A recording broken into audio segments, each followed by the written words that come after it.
Bible में लिखल बा, ऐसनो रास्ता होखे त आदमी के बोझ लागेला, मगर आखिर में मौवतिये मिलेला। ए घड़ी आप TWR इंडिया से प्रसारित कार्यक्रम जिंदगी का राह देखतनी। ई कार्यक्रम मौत से जिंदगी की ओर आपके ले जाए बदे हवे। कृपा करके देखी सुनी ताकि परमेश्वर आपकी जिंदगी का रास्ता बतावे वाला ठहरस। ए अध्याय के मूल विषय है सिदकिय्याह राजा के राजकाल में इर्मियाह के सताव और ई भविष्यवाणी। जब इर्मियाह तोपेत के गोलन और यहोवा के कहला के अनुसार ओ सुराही के तुरले, एकरा बाद ई संदेश दिहले कि तोहनी लोग अब बंधुआई में चल जइबा। यहोशिया एगो महान राजा मर चुकल बाड़े। एकरा बाद यहो आहाज और यहो आकिम राजा भइले और एकरा बाद सिदकिय्याह यहूदा के राजा भइले और एह समय उ गद्दी पर बैठल बाड़े। अब हम देखतानी कि इर्मियाह के सेवकाई में एगो बदलाव आवता।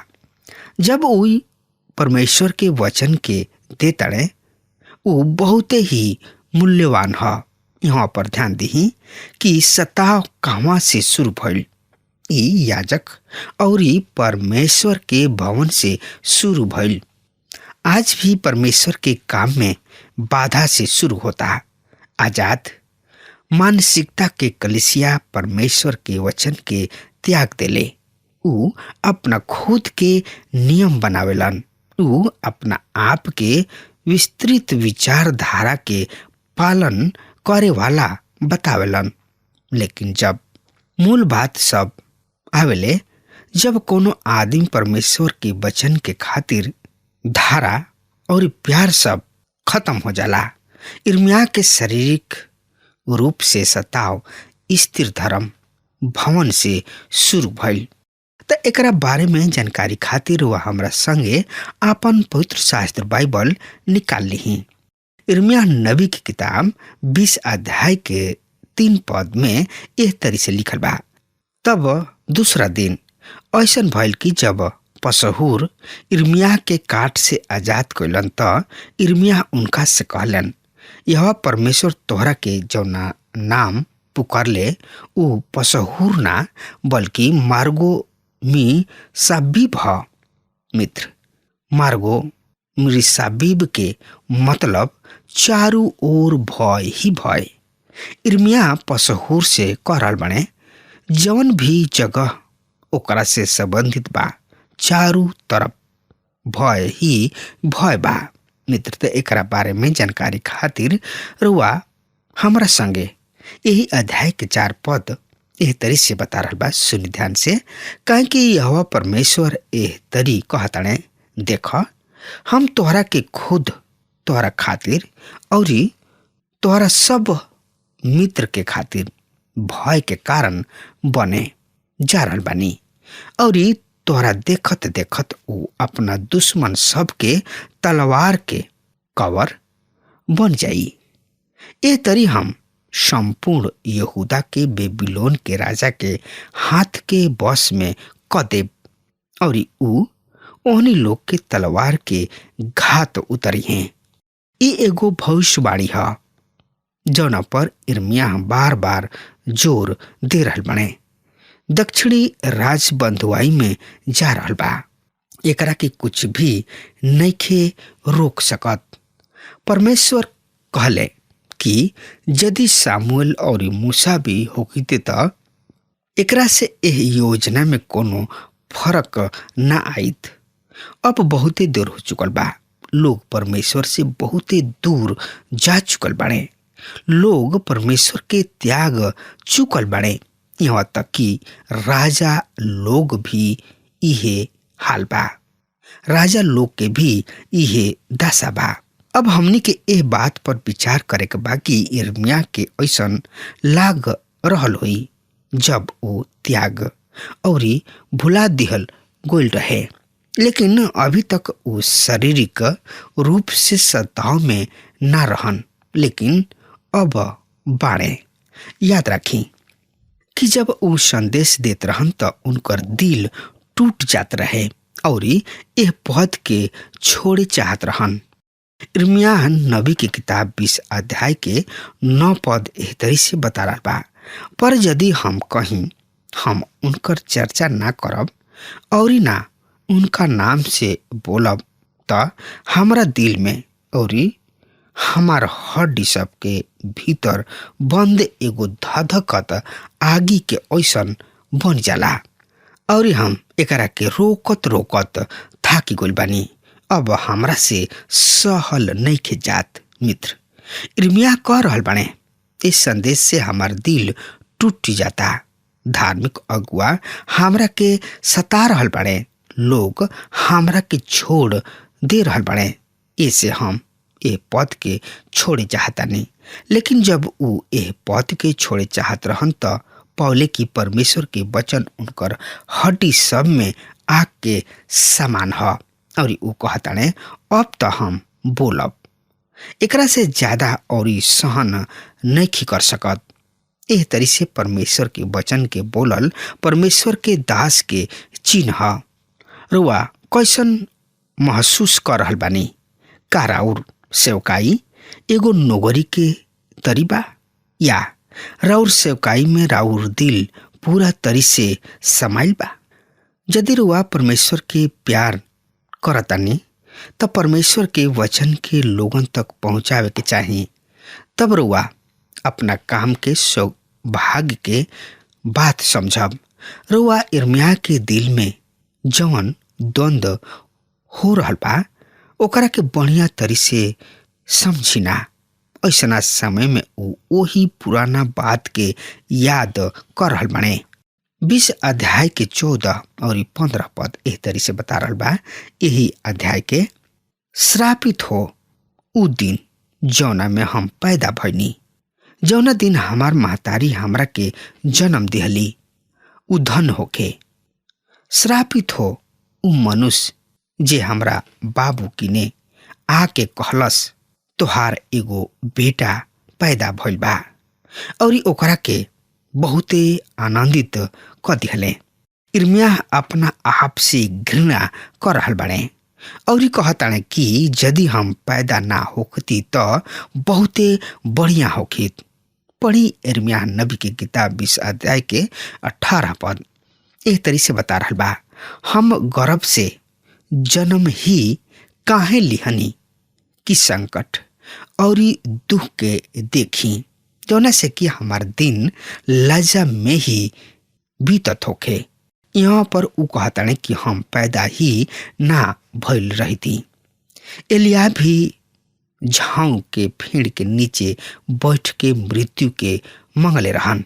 पहला राजा 19 अध्याय के 4 पद एक तरी से बता रहल बा, और खुद जंगल में एक दिन के राह पर जाके एगो झाऊ के पेड़ के नीचे बैठ गइलन। वहाँ ऊ कह के अपना मृत्यु खातिर प्रार्थना कइलन, हे यहोवा परमेश्वर, अब बहुते हो चुकल, हमार जान ले ला, काहे कि हम अपना पूर्वज से बढ़िया नहीं खी। मित्र, याकूब भी मर चाहत रहन, अपना जन्म के दिन के श्रापित कइले। योना नबी के भी इहे हाल रहे, इहे दशा रहे। मित्र, राउर जन्म हो चुकल बा, एकरा में रउआ कुछ भी नहीं कर सकत। केहू चहला के बावजूद केहू कुछ नहीं कर सकत। ऐसना समय में इर्मियाह बहुत ही निराश रहन।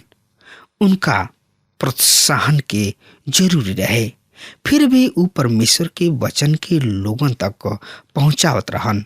इर्मियाह नबी के किताब 21 से 29 तक भविष्यवाणी बा, जौन की सिदकिय्याह राजा के समय में दिहल गइल रहे।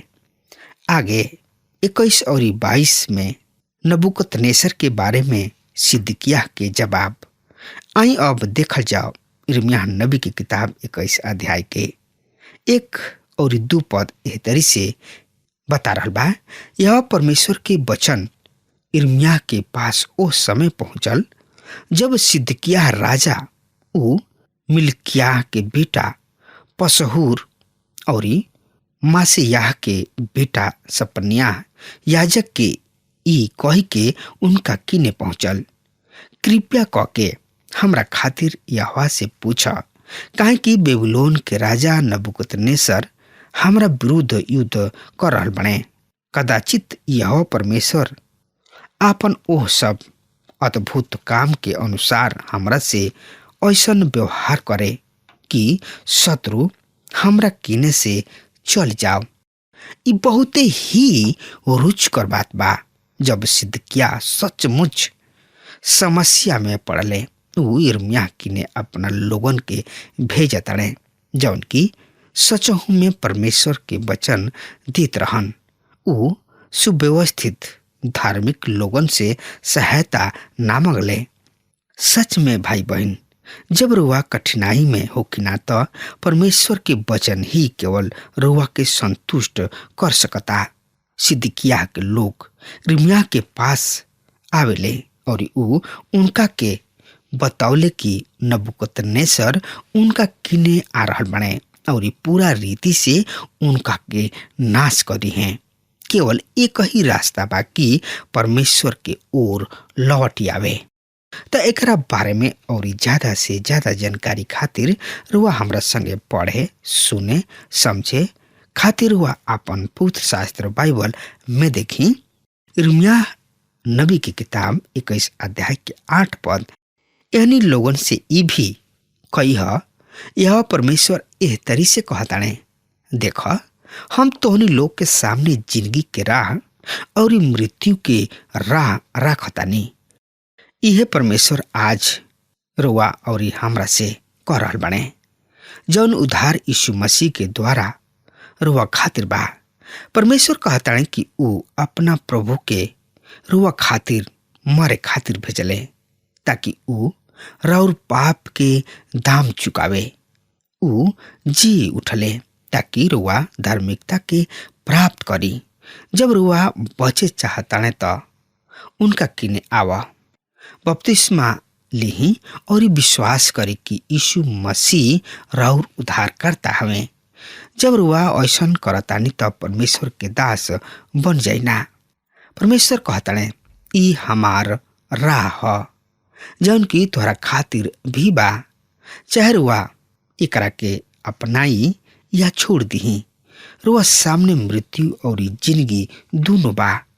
परमेश्वर लोर सबके साथ रुआ और देख रहल बाणे। चुनाव रुआ हाथ में बा। यहूदा के लोग शहर ही में रह के मरे चाहत रहन। मित्र, यिर्मयाह नबी की किताब 21 अध्याय के 9 और 10 पद एह तरी से बता रहल बा, ए नगर में जे बसल रही ऊ तलवार, अकाल और महामारी से मरी, पर ऊ जवन निकल के कसदी के पास जवन तोहरा के घेर ले बा भाग जिहन। ऊ जीवित रही हैं और उनका के माना आपन जान लूट में मिल गइल होके, काहे कि हम एह नगर के विरुद्ध आपन मुंह भलाई खातिर ना हानि ही खातिर क लेले बानी। ई नगर बेबीलोन के राजा के हाथ में दे दिहल जाई, जौन की एकरा के आगी से फूक डालल जाई। यहोवा परमेश्वर के इहे बाणी ह। मित्र, राजा सिदकिय्याह परमेश्वर के ओर ना लौटले, ऐसे परमेश्वर ओ शहर के नाश कइलन। 22 अध्याय में हमनी के यहोवाकीम के न्याय पावतानी जा। यहोवाकीम के विषय में परमेश्वर के संदेश शुरू होता। पढ़ी यिर्मयाह नबी की किताब 22 अध्याय के 13 पद एह तरी से बता रहल बा, ओ पढ़ाए जौन की आपन घर अधर्म से और आपन ऊपर वाला मंजिल अन्याय से बनावेलन, जे अपना पड़ोसी से बेगारी में काम करवावेला और ओकरा के ओकर मजदूरी ना देला। ऊ कहलन, हम अपना खातिर लंबा चौड़ा घर और ऊपरी कोठा के बड़ और हवादार बनाई और कमरा सबके देवदार के लकड़ी सबसे पाट के लाल रंग से रंगवाई। 15 पद, का तू एह कारण राजा बनल बड़ा कि तुहरा किने देवदार अधिक बा? का तुहार बाबू इर्मिया योसिया के ओर संकेत कर रहल बने और इहे बात वो उनका बारे में कहतड़े। इर्मिया 22 अध्याय के 16 से 17 पद एह तरी से बता रहल बा। यह परमेश्वर एह तरी से कहतड़े, उ सतावल लोगन के और दरिद्र सबके न्याय चुकावले, ऐसे उ सुखी रहले। का ऐसन कइल हमरा जाने के नहीं खे। 17 पद, पर तोहार आँख और तोहार दिल तब बेमानी से अपना खातिर केवल लाभ कमावे, निर्दोष के खून बहावे, अत्याचार के काम करे और लूट पाट पर भी लागल बने। मित्र, योसिया गरीब और जरूरतमंद के समस्या सबके न्याय कैले रहन, लेकिन यहो आकिम के समय धनी लोग गलत तरीका से धनी मनी होत चलल जात रहन। परमेश्वर के ए विषय पर बहुत ही कुछ कहे के रहे। इर्मिया ए बात पर ध्यान दिले कि धनी लोग गरीब सबके कम मजूरी देके धनी मनी होत चलत जा रहल बने, घमंड से भरल बड़े और महल पर महल ठोकत चलल जा रहल बड़े। वहनी लोग एह तरीके जिंदगी जी रहल बड़े जैसे कि परमेश्वर उनका पाप सबके और गलत तरीका से जमा कैल गोइले धन के भूल गोइले। मित्र, याकूब 5 अध्याय के 1 से 3 पद एह तरी से बता रहल बा। हे धनवान लोग, सुन लोग, तोहनी लोग अपना ऊपर आवे वाला विपत्ति पर चिल्ला चिल्ला के रोब लोग। तोहनी लोग के धन बिगड़ गइल बा और तोहनी लोग के कपड़ा कीड़ा खा लेल बा। तोहनी लोग के चांदी सोना में जंग खा लेल बा और ओकर मूर्छा तोहनी लोग के विरुद्ध गवाही देता और अग्नि के माटी तोहनी लोग के मांस खा जाई। तोहनी लोग आखिरी दिन में धन जमा कइले बाड़ा। मित्र, यहाँ पर 2 बात बा जौना खातिर परमेश्वर धनी के दोषी ठहरावताड़े। जौना तरी से वो धन जमा कइले बाड़े लोग और जौना तरी से धन खर्चा करेलन उ तो बस परमेश्वर ही जानताड़े। मित्र, मसीह होकला के कारण हमनी के ई कर्तव्य होला कि हम गरीब सब के ध्यान दी जा, उन लोग के मदद करी जा। एकरा आगे हमनी के न्याय के बारे में विचार करे के। इर्मिया 22 अध्याय के 24 और 25 पद एह तरी से बता रहल बा। हमरा जिंदगी के सौगंध यहोवा परमेश्वर कहताने, यहूदा के राजा यहोयाकीम के बेटा को न्याय चाहे हमरा दहिना हाथ के अंगुरी ही काहे ना होके, फिर भी हम ओकरा के निकाल फेंकती। 25 पद, और हम तोहरा के उनका हाथ में क देब जे तोहरा प्राण के खोजी बा। हाँ, उनका हाथ में जौना से तू भयभीत होला, यहाँ तक कि बेबीलोन के राजा नबूकदनेस्सर और कसदी सबके हाथ में क देब। मित्र, को न्याय ही यहोयाकीम हमें जौना के यहोकुन्याह कहल जाला। परमेश्वर उनका के यहोकुन्याह कहे ना कहलन, कारण यहो शब्द यहोवा के खातिर ह। परमेश्वर ना चाहत रहन कि उनकर नाम एह आदमी के साथ जुड़े, काहे कि ई बहुते बुरा आदमी रहन। अब हमार समय खत्म हो रहा बा, तब तक खातिर हमारा के आज्ञा दी। परमेश्वर हुआ के बहुत ही आशीष देस। आमीन। हमके विश्वास बा कि ई कार्यक्रम आप सब खातिर फायदेमंद सिद्ध भइल हुई। हम चाहतनी कि आप सब अपन अपन आशीष हमरों से बांटी।